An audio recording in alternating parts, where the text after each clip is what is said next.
میں ویسا ہوں جیسا تم میرے بارے میں گمان کرتے ہو۔ یہ خدا کا فرمان ہے جو یقیناً آپ نے سنا ہوگا، لیکن آخر اس کا زندگی میں عملی طور پر مطلب کیا ہے؟ یہ کیسے ممکن ہے کہ کائنات کو چلانے والا ایک ہی رب ایک ہی وقت میں تمام نوع انسان کے اپنے اپنے گمان کے مطابق مختلف ہے؟ حدیث مبارک ہے کہ اللہ تعالیٰ وہ دعا قبول فرماتا ہے جو تہ دل سے کی جائے اور اس کو کرنے کے بعد پر امیدی، پر سکونی اور پر یقینی کی کیفیت ہو۔ انسان کی ذہنی کیفیت اس کے وسائل اور حالات کو تبدیل کرنے کی طاقت رکھتی ہے۔ علم نجوم، پامسٹری، مستقبل کا علم، تعویذات، جادو، شگون اور تہمات قائم کرنا، جیسے کالی بلی، کوے کا بولنا، آنکھ کا پھڑکنا، ان تمام علوم سے اللہ نے منع فرمایا ہے۔ لیکن ایسا کیوں ہوتا ہے کہ بیشتر لوگ جو ان چیزوں میں یقین رکھتے ہیں وہ اکثر ان کو ظاہر یا مینیفیسٹ ہوتا ہوا اور حقیقت میں تبدیل ہوتا ہوا بھی دیکھتے ہیں، اور ظاہر ہونے کے بعد ان پر ان کا یقین اور بڑھتا چلا جاتا ہے۔ دوسری طرف دنیا میں بے شمار ایسے لوگ ہیں جو نہ تو اللہ اور ایسی بدشگونیوں کی عقیدت رکھتے ہیں، بلکہ ان کے بالکل مختلف عقائد اور طریقے ہیں جن سے وہ رغبت اختیار کرتے ہیں، اور پھر بھی اپنی دعاؤں کو پورا ہوتا ہوا اور مصیبتوں کو ٹلتا ہوا دیکھتے ہیں۔ 1888 میں لوگوں کا علاج کرنے والا ڈاکٹر فرانس میزمر لوگوں کا علاج میگنٹ کے ذریعے کرتا تھا، جو جسم کے متاثر شدہ حصے پر میگنٹ پھیر کر اپنا عمل کرتا تھا اور مریضوں میں مثبت اثرات پائے جاتے تھے۔ اس نے یہ جانا کہ یہ کام میگنٹس کے بغیر صرف ہاتھ کے اشارے سے بھی مثبت اثرات دکھاتا تھا، جس کو پریکٹس کرنے کے بعد میزمر نے یہ نتیجہ نکالا کہ انسان کے ہاتھ میں ہی میگنیٹزم ہے۔ اس کو اینیمل میگنیٹزم یا میزمرزم کے نام سے بھی جانا جاتا ہے۔ گنگا میں نہانے والا ہندو بھی نتائج حاصل کرتا ہے۔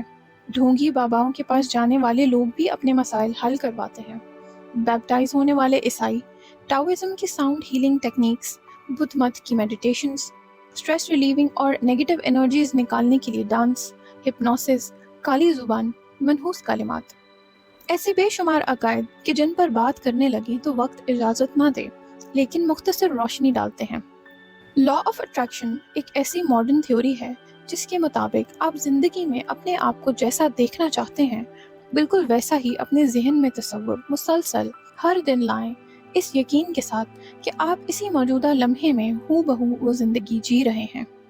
اس تھیوری کے مطابق آپ یقیناً ایک وقت کے بعد اپنی زندگی میں بالکل وہی ہوتا ہوا دیکھیں گے۔ کیا آپ کے ساتھ کبھی ایسا ہوا ہے کہ آج سے کچھ عرصہ پہلے کوئی منظر جس کو آپ اتنی شدت سے چاہتے تھے کہ اپنے آپ کو اس میں فزیکلی رہتا ہوا تصور کرتے تھے، اور آج وہ حقیقت ہے؟ کامنٹس میں ضرور بتائیں۔ وہ کچھ بھی ہو سکتا ہے، کوئی جاب، کوئی خواہش، کوئی تعلق۔ اسی طرح کی ایک کنڈیشننگ ایفرمیشنز ہیں جس میں مثبت باتوں کو دہرانے سے ان کا اثر زندگی میں آنے لگتا ہے۔ یہ آج کے دور کی ایجاد ہے جو ہمیں کئی سالوں پہلے اسلام میں ذکر کی شکل میں نظر آتی ہے۔ ایک کلمہ بار بار دہرانا جب تک کہ وہ آپ کی زندگی اور معاملات کا عملی حصہ نہ بن جائے۔ بار بار نماز پڑھنا، اتنی آواز میں پڑھنا جو آپ کو سنائی دے، روز قرآن پڑھنا، ہر ہفتے خطبات سننا۔ ایفرمیشنز بھی دین کی عبادات میں موجود ان ریپیٹیشنز کی طرح ہیں جن کا مقصد دماغ کی کنڈیشننگ کرنا اور سب کانشیس کا حصہ بنانا ہے، تاکہ خدا کی موجودگی کا احساس اور اس کی حقیقت انسان کے ذہن کے اس خانے میں بیٹھ جائے جو تمام معاملات کو غیر شعوری طور پر سنبھالتا ہے۔ معلوم ہوتا ہے کہ اللہ تعالیٰ نے اس دنیا کے قوانین میں سے ایک قانون یہ بنایا ہے کہ جیسا سوچو گے ویسا ہی پاؤ گے۔ معلوم ہوتا ہے کہ انسانی دماغ اور سوچ صرف بھاپ کی مانند نہیں ہے جو آ کے غائب ہو گئی۔ ان کو کیٹر کرنے والی ایک اور دنیا ہے جو ان کو ریکارڈ کر کے حکم مان کر آپ کی فزیکل دنیا کے ساتھ اس کے سرے باندھ دیتی ہے اور انشور کرتی ہے کہ وہ دماغ کی دنیا سے سفر کر کے جسمانی دنیا میں آ پہنچے۔ یاد رہے کہ یہ سب صرف زبان سے ادا کرنے سے نہیں بلکہ یقین سے تعلق رکھتا ہے۔ پلاسیبو ایک ایسی دوائی کا نام ہے جو کیپسول کی شکل میں ہوتی ہے۔ بظاہر تو وہ ایک کیپسول ہوتا ہے، لیکن اس کے اندر دوائی یا کسی بھی قسم کا اثر موجود نہیں ہوتا۔